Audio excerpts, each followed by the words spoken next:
이 거룩한 주일에 하나님께서 우리에게 허락하신 말씀은 이사야 6장 1절에서 8절 말씀입니다. 우시야 왕이 죽던 해에 내가 본즉 주께서 높이 들린 보좌에 앉으셨는데 그의 옷자락은 성전에 가득하였고 스랍들이 모시고 섰는데 각기 6날개가 있어 그 둘로는 자기의 얼굴을 가리었고 그 둘로는 자기의 발을 가리었고 그 둘로는 날며 서로 불러 이르되 거룩하다 거룩하다 거룩하다 만군의 여호와여 그의 영광이 온 땅에 충만하도다 하더라. 이같이 화답하는 자의 소리로 말미암아 문지방의 터가 요동하며 성전의 연기가 충만한지라. 그때 내가 말하되 바로다 나여 망하게 되었도다. 나는 입술이 부정한 사람이요 나는 입술이 부정한 백성 중에 거주하면서 만군의 여호와이신 왕을 배웠음이로다 하였더라. 그때에 그 수랍 중에 하나가 부젓가락으로 제단에서 짚은 바 핀 숯을 손에 가지고 내게로 날아와서 그것을 내 입술에 대며 이르되 보라 이것이 내 입에 닿았으니 내 악이 제하여졌고 내 죄가 사하여졌느니라 하더라. 내가 또 주의 목소리를 들으니 주께서 이르시되 내가 누구를 보내며 누가 우리를 위하여 갈고 하시니 그때에 내가 이르러 내가 여기 있나이다 나를 보내소서 하였더니 아멘. 저는 이 귀한 주일 예배에 주신 말씀을 힘입어서 나를 보내소서라는 제목으로 말씀을 증거하고자 합니다. 성경을 보면 예수 그리스도를 구주로 고백하고 하나님의 자녀된 백성을 부른 호칭들이 여럿 나옵니다. 한번 함께 생각해 보겠습니다. 제일 먼저 떠오르는 것이 그리스도인이겠죠? 제자, 성도, 형제들, 신자들, 주의 백성, 따르는 자, 남은 자 등등 여러 호칭들이 기록되어 있습니다. 오늘 제가 함께 나누고 싶은 호칭은 바로 보냄을 받은 자라는 호칭입니다. 우리가 다 보내심을 받았다는 것이죠. 그런데 안타까운 것은 주님 제가 여기 있사오니 저를 보내소서라고 고백하는 사람들보다 주님 제가 저기 있사오니 죄를 보내소서라고 말하는 사람들이 너무나도 많다는 것입니다. 그런데 오늘 말씀을 보면 주님 제가 저기 있사오니 죄를 보내소서라고 말하는 것이 아니라 주님 제가 여기 있사오니 저를 보내소서라고 고백하는 한 사람이 나옵니다. 그가 누구입니까? 오늘 우리가 함께 살펴볼 이사야입니다. 이사야가 사는 시대도 오늘 우리가 사는 시대처럼 주님 제가 저기 있사오니 죄를 보내소서라고 말할 수밖에 없는 상실의 시대입니다. 그런데 이사야는 도대체 왜 주님 제가 여기 있사오니 저를 보내소서라는 고백을 할 수 있었습니까? 함께 그 두 가지 이유에 대해서 상고해 보겠습니다. 함께 상고하시면서 그 이사야의 두 가지 이유가 우리 모두의 동일한 이유가 될 수 있기를 바랍니다. 이사야가 주님 제가 여기 있사오니 저를 보내소서라고 말할 수 있었던 첫 번째 이유는 바로 이사야가 하나님을 발견했기 때문입니다. 본문 1절 말씀에 보면 이사야는 우시야 왕이 죽던 해에 성전으로 가게 됩니다. 우시야 왕이 누구입니까? 유다의 10대 왕입니다. 16살 어린 나이에 왕이 되었지만 52년간 유다를 강력하게 다스렸던 군사적으로도 막강한 나라를 세웠던 왕입니다. 블레셋을 정복했습니다. 암몬에게 조공까지 받았습니다. 그런데 그런 우시야는 그만 그 말년에 교만해져서 자신이 제사장을 대신해서 하나님께 제사를 드리려 하다가 문둥병에 걸려 죽을 때까지 별궁에서 홀로 지내야만 했습니다. 하나님께 제사를 드리는 것은 오직 제사장들만이 할 수 있는 일입니다. 그런데 하나님의 계명을 자신의 교만함으로 어겨버렸고 자신에게 주어진 그 자리를 이탈했기 때문에 하나님께 심판을 받았습니다. 이처럼 우리도 교만해지면 하나님께 심판과 또 벌을 받게 됨을 기억할 수 있기를 바랍니다. 천사장이 사탄으로 전락한 것도 자기의 위치를 이탈해 버렸기 때문입니다. 첫사람 아담은 또 어떻습니까? 하나님처럼 되고자 하는 그 교만함이 자신 안에 있었기에 하나님께서 금지하신 생명 열매를 선악을 알게 하는 그 열매를 따먹고 저주를 받아 에덴에서 쫓겨났습니다. 이스라엘 첫째 왕 사울도 마찬가지죠. 우시와와 같은 죄를 범했습니다. 그래서 성경은 교만은 패망의 선봉이요 고만한 마음은 넘어집의 앞잡이라고 했습니다. 반면에 겸손은 뭐라고 하시죠? 존귀의 길잡이라고 하셨습니다. 특별히 우리 가운데 특정한 일이 잘 되거나 일이 잘 풀릴 때 우리는 항상 교만함으로부터 내 자신을 지켜내야만 합니다. 솔직히 우리가 어렵고 힘들 때 우리는 다 하나님 앞에 나왔고 엎드렸지 않습니까? 그런데 무언가가 잘 되는 때가 위험하다는 거죠. 그 교만이 우리로 하여금 하나님으로부터 멀어지게 하기에 우리는 우리 자신만큼이라도 잘 지킬 수 있기를 바랍니다. 우시아 왕이 그렇게 죽어버렸습니다. 그러자 나라는 점점 쇠락해 갑니다. 주변에 여러 나라들이 유다를 넘보기 시작합니다. 북쪽에는 아수르가 고개를 들고 동쪽에서는 신흥제국 바벨론이 꿈틀거리고 있습니다. 그리고 남쪽에서는 애굽이 호심탐탐 유다를 노리고 있었습니다. 이렇게 유다의 번영과 영광은 우시아 왕의 죽음과 함께 시들어 버리고 맙니다. 그렇다면 우시아 왕의 죽음을 이스라엘 백성들은 어떻게 받아들였겠습니까? 우리가 이스라엘 백성들이라면 우리의 반응이 어땠냐는 거죠.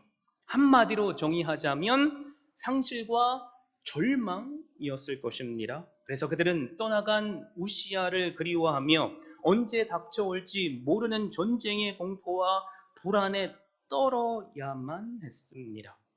그리고 그 입술은 감사의 고백보다 불평과 원망이 넘쳐납니다. 사랑하는 성도 여러분, 이 세상을 사는 모든 사람에겐 사실 저마다의 우시아 왕이 있다는 것 아십니까?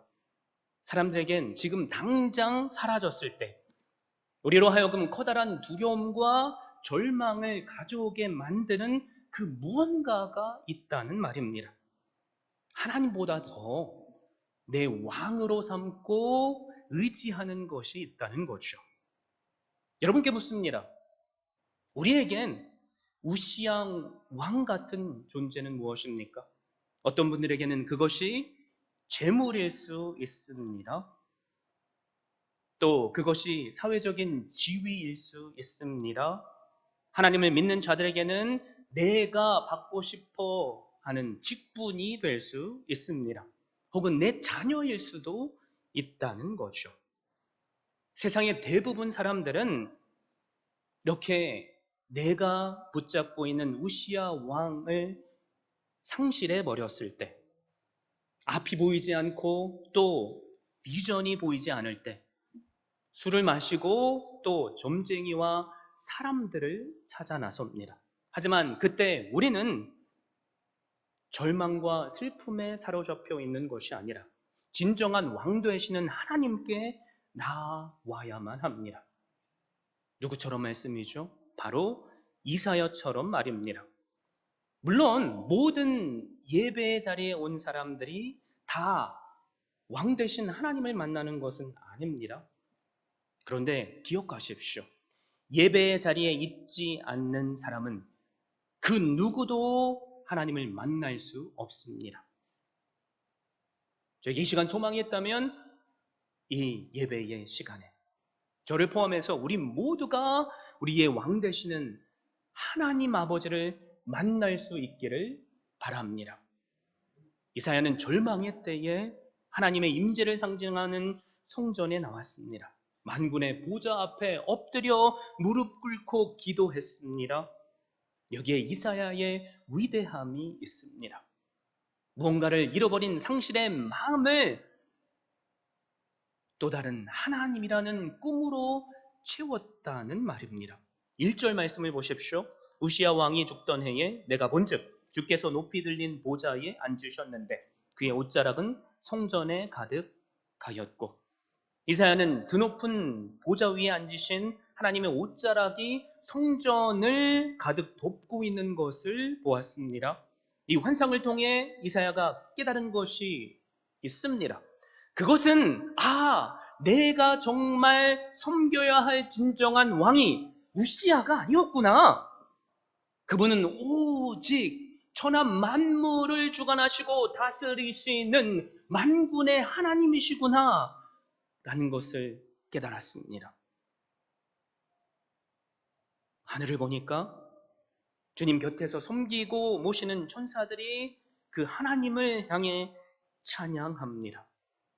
날개가 양쪽으로 6개가 있는데 그중 2날개로는 얼굴을 가리고 있습니다. 2날개로는 자신의 발을 가리고 있습니다. 그리고 나머지 2날개로 날면서 하나님께 합당한 찬양을 드리고 있습니다. 3절 말씀이죠. 거룩하다 거룩하다 거룩하다 만군의 여호와여 그의 영광이 온 땅에 충만하도다. 거룩하다 거룩하다 거룩하다. 히브리어 그 언어에는 특별히 무언가 강조할 때 쓰는 부사가 없습니다. 정말로 진짜로 같은 표현들이 없다는 거죠. 그래서 뭔가를 강조할 때는 반복하고 또 반복합니다. 그래서 3번 반복했다라는 것은 하나님께서 그 누구보다도 거룩하신 분임을 찬양한다는 말입니다. 천사들의 찬양을 통해서 우리가 깨닫게 되는 것이 무엇입니까? 그 누구도 범접할 수 없는 그 거룩하신 하나님께서 천하 만물을 다스리시는 왕이라는 말입니다. 그래서 4절 말씀에 보면 천사들의 찬양 소리로 말미암아서 성전이 크게 흔들리고 그 안에 연기가 가득했다고 말씀합니다. 하나님의 충만하신 임재가 그 성전 가운데 임하셨다는 말입니다. 이 시간 성령 하나님께서 우리 한 사람 한 사람을 성전 삼으시고 우리 안에 충만하게 역사하신다는 것을 믿으십니까? 이것을 믿으심으로 왕 되신 하나님을 바라볼 수 있기를 바랍니다. 오늘 사는 우리 무언가를 잃어버린 그 상실의 시대를 살고 있지 않습니까? 코로나로 인하여서 내가 그렇게 열심으로 붙잡던 일터를 잃으신 분들 혹시 안 계십니까? 내가 지금까지 수십 년간 쌓아 올렸던 그 비즈니스가 혹시 흔들리고 있지는 않습니까?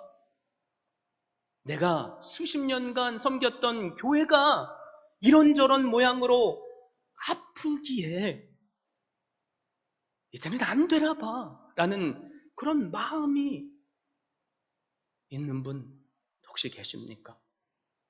바로 그때 우리도 살아계신 하나님께 나올 수 있기를 바랍니다. 예배 자리로 나오셔서 나를 만나주시는 그 하늘의 하나님, 만왕의 왕 되시는 하나님을 우리가 발견할 수 있기를 바랍니다.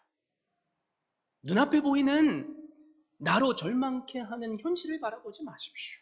그 현실보다도 내 절망보다도 언제나 크고 위대하신 그 뒤에서 역사하시는 하나님을 바라보십시오.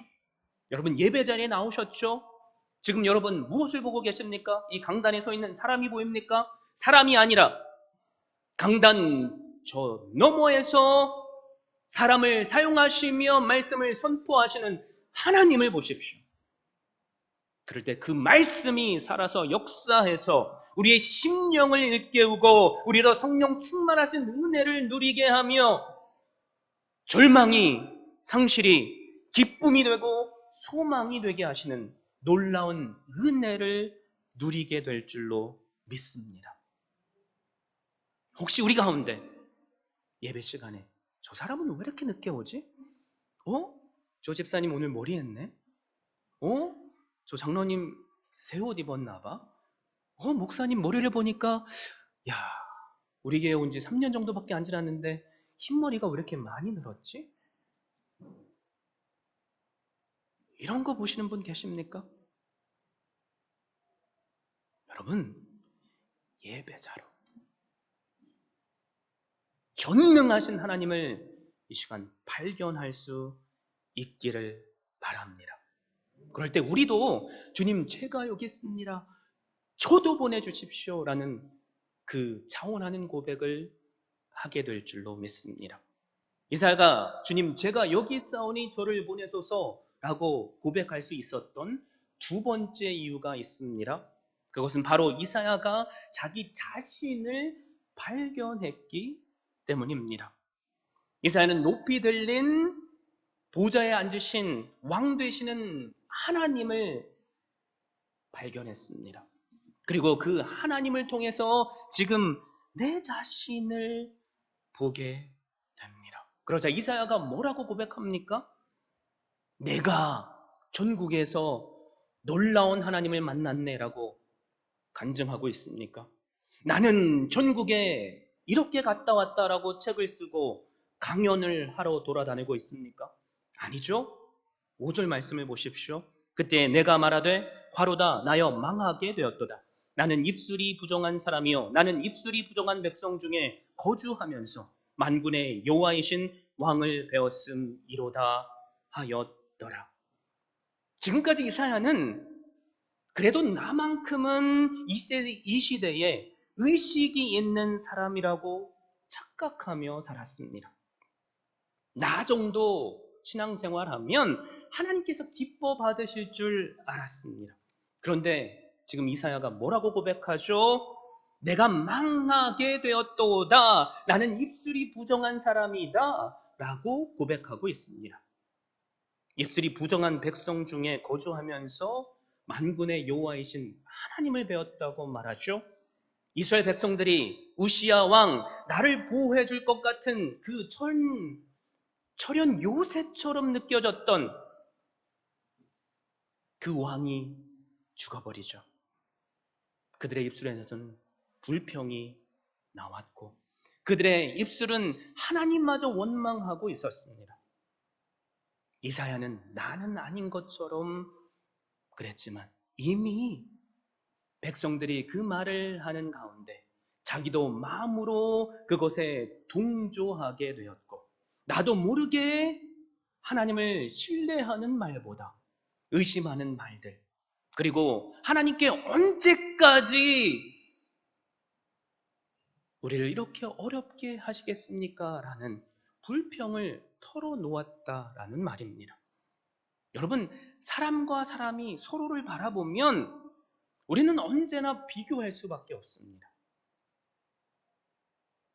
그런데 사람이 사람을 바라보는 것이 아니라 하늘 아버지를 바라보면 우리는 언제나 내가 죄인임을 깨닫게 됩니다. 하나님을 발견한 사람은 그래서 저절로 내가 누군지 깨닫게 됩니다. 참된 자기 발견을 한다는 말입니다. 혹시 우리 가운데 나 정도면 신앙생활 잘하지? 우리 교인들 중에 다 나 정도만 신앙생활하면 우리 교회 부흥할 거야. 에이, 저 사람이 문제라고 생각하시는 분 계십니까? 그럴 때 꼭 기억하십시오. 사람을 보지 마시고 하늘의 아버지를 보십시오. 하나님께서 사실 저를 비롯해서 여기 계신 한 분 한 분을 바라보실 때 와, 너는 100점. 이라고 말씀하실 그럴 만한 자신이 있으신 분 계십니까? 솔직히 저도 자신 없습니다. 그래서 하나님의 눈에 비친 우리는 다 사실 하나님의 구원의 기준에 그 누구도 들어갈 수 없는 죄인들일 뿐입니다. 하나님께서 우리에게 요구하시는 구원의 기준이 무엇입니까? 100점짜리 기준이죠.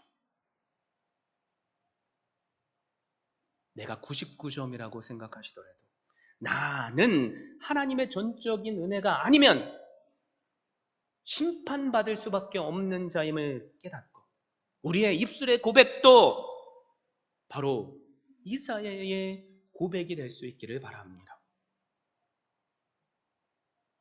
똥 묻은 개가 겨 묻은 개를 뭐라고 하지 못하는 것처럼 여러분 이제는 사람을 보지 마십시오. 오직 하늘 아버지를 바라보시고 나도 그분 앞에 서게 될 때 죄인들임을 깨달을 수 있기를 바랍니다. 이사야는 입으로 수많은 죄를 저질렀습니다. 뉴스를 볼 때마다 그 시대 지도자들을 비판했습니다. 뉴스를 볼 때마다 교회의 지도자들을 비판했습니다. 교회의 이런 일들을 볼 때마다 저게 문제네, 이게 문제네 라는 비판을 했습니다. 그래서 그 입술이 부정한 자라는 고백을 하고 있습니다. 그런데 이사야는 주님 앞에 무릎으로 자신의 죄를 고백했기에 놀라운 은혜를 덧입게 됩니다. 그 은혜가 무엇입니까? 하나님께서 이사야의 죄를 용서하시는 그 사죄의 은혜입니다. 하나님은 애통한 마음, 가난한 마음, 그 마음을 가지고 주님 앞에 온 사람은 그가 세상의 기준으로 살인자든 그 어떤 죄를 지었든 그 한 사람을 기뻐 받아 주십니다. 7절 말씀에 그래서 천사를 통해서 하나님은 놀라운 일을 행하시죠. 보라, 이것이 내 입에 닿았으니 내 악이 제하여 졌고 내 죄가 사하여 졌느니라. 불이 지금 활활 붙어있는 숯을 젓가락으로 천사를 통해서 집게하시고 그 숯을 이사야의 입술에 닿게 하셨습니다. 그리고 내 악이 제하여졌다, 내 죄가 사하여졌다 라고 선포하십니다. 핀 숯은 죄를 소멸하시는 성령 하나님의 권능을 의미합니다. 성령의 불로 이사야의 그 죄의 근원, 그 입술을 만지셨다는 말은 그 입술의 죄만을 깨끗게 하신 것이 아니라 그 전인격적인 죄를 깨끗게 하셨다는 말입니다. 여러분, 이사야가 했던 것 우리도 할 수 있습니다. 그것이 무엇입니까? 내가 죄인임을 깨닫고 하나님께 내 죄를 고하는 것입니다. 내 죄를 회개하는 것입니다. 그럴 때 하나님은 이사야를 용서하셨던 것처럼 우리도 용서해 주십니다. 우리가 어떻게 죄 용서함을 받았습니까? 하나님께서 수십 번, 수천 번 이사야와 같은 선지자를 이 땅에 보내셔서 회개의 메시지를 선포하셨음에도 불구하고 이스라엘 백성들은 그 선지자들을 돌로 쳐 죽이기까지 했고 하나님을 대적했습니다. 한두 번이면 하나님도 넘어가 주실 수 있으셨을 텐데 그게 계속 지속되니까 이스라엘 백성들 가운데는 하나님을 향한 소망조차도 잃어버리게 되었습니다. 이런 우리를 하나님께서 구원해 주실까라는 생각이 있었다는 거죠. 그럼에도 불구하고 하나님은 여전히 우리를 사랑하셨고 모든 사람들이 하나님이 우리를 떠나셨나 봐 이 400년간 하나님은 우리를 지켜주시지 않았어라고 말하고 있음에도 불구하고 하나님의 완전하신 때에 예수 그리스도를 이 땅에 보내주셨습니다. 죄 없으신 하나님의 아들 그 예수 그리스도께서 우리의 힘으로 우리의 죄를 내 자신이 해결할 수 없음을 아셨기에 온 세상의 죄를 지고 가시는 어린 양이 되게 하셔서 십자가의 희생 제물로 삼으셨고 우리의 죄를 대신해서 그 피를 흘리심으로 우리의 모든 죄를 씻어 주셨습니다. 여러분, 이 사실을 우리가 믿는다면 우리는 내가 누구인지 발견할 수 있습니다. 이 시간 내 자신한테 한번 자문해 보십시오. 나는 누구인가? 이 정도면 잘하고 있다고 생각하십니까? 죄송하지만 우리 안에 교만이 나를 그렇게 만들었다는 것을 아십시오. 이사야가 주님, 제가 여기 있사오니 저를 보내주시옵소서 라고 할 수 있었던 두 가지 이유가 있다고 했습니다. 첫 번째, 우시아가 아니라 이 세상 천하 만물을 주관하시는 참된 왕이 하나님이시구나 라는 것을 발견했기에 그랬습니다. 두 번째, 하나님 안에서 죄인된 나를 발견했고 그러나 그 죄까지도 씻어주시는 내 생각으로는 도저히 이해할 수 없는 은혜. 세상의 그 어떤 기쁨이 비교조차도 할 수 없는 그 은혜를 누렸기 때문입니다. 만약에 우리가 그 은혜를 누렸다면 우리도 주님, 제가 저기 있사오니 죄를 보내주십시오 라는 말을 할 수 없습니다. 주님, 제가 여기 있사오니 저를 보내주십시오 라고 말할 수밖에 없습니다. 시편 51편 12절에서 14절에 그래서 시인 다윗은 이렇게 고백합니다. 주의 구원의 즐거움을 내게 회복시켜 주시고 자원하는 심령을 주사 나를 붙드소서. 그리하면 내가 범죄자에게 주의 도를 가르치리니 죄인들이 주께 돌아오리이다. 하나님이여, 나의 구원의 하나님이여, 피 흘린 죄에서 나를 건지소서. 내 혀가 주의 의를 높이 노래하리이다. 우리 안에 이 구원의 즐거움이 있고 나를 죄로부터 회복하신 그 기쁨이 있다면 우리는 하나님께서 시키시지 않아도 누가 나에게 뭐라고 하지 않아도 자원하는 심령으로 아버지 하나님, 제가 여기 있습니다. 저를 보내주십시오라고 말할 수밖에 없습니다. 죽어 마땅한 죄인인 나를 살려주셨는데 우리가 그 주님을 위해서 무엇인들 못하겠습니까? 여러분, 교회 나오셨죠? 아무리 두 손 들고 주님을 감격적으로 찬양한다고 할지라도 눈물로 무릎 꿇고 기도한다고 할지라도 우리의 예배가 거기에서 멈추면 우리는 참된 예배자가 아닙니다. 예배는 언제나 사명으로 연결이 되어야만 합니다. 우리의 헌신이 함께 따라와야만 합니다. 이사야가 주님, 제가 여기 있사오니 저를 보내소서라고 고백할 수 있었던 유일한 이유. 하나님을 발견했고 그 하나님께서 나에게 주신 구원의 즐거움이 그 무엇보다도 컸기 때문입니다. 그런데 우리는 목사님 잘 들었습니다. 오늘 설교 괜찮네요. 하나님, 제 사정 아시잖아요. 저 요즘 이걸로 바빠요. 이 비즈니스 때문에 이것만 좀 끝내고 제가 뭐든 할 수 있으면 할게요. 저기 저 집사, 저기 저 장로, 저기 저 권사 보니까 요즘 뭐 시간 많은 것 같은데 우선 저 사람들을 써주세요. 혹시 이 모습이 우리의 모습은 아닙니까?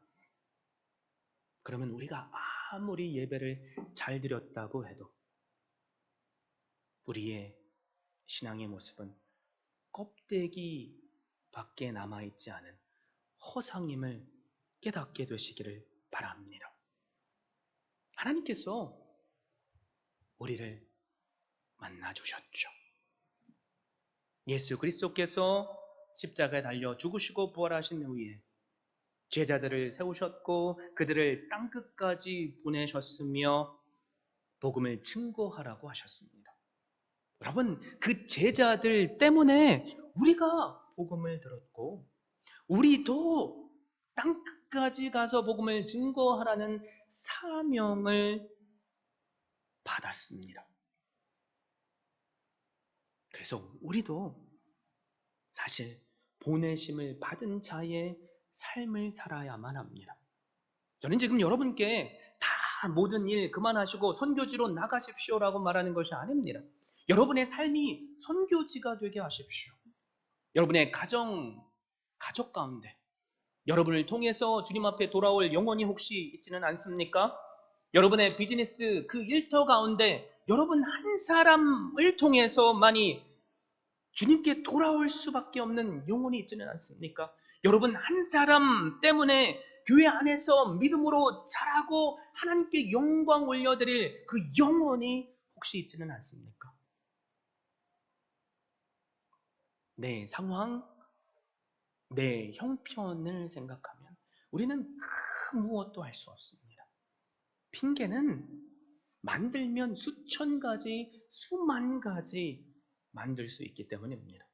그런데 그런 우리조차도 이 시간 주님께서 만나주셨고 또 우리를 부르십니다. 누가 나를 위해서 갈까?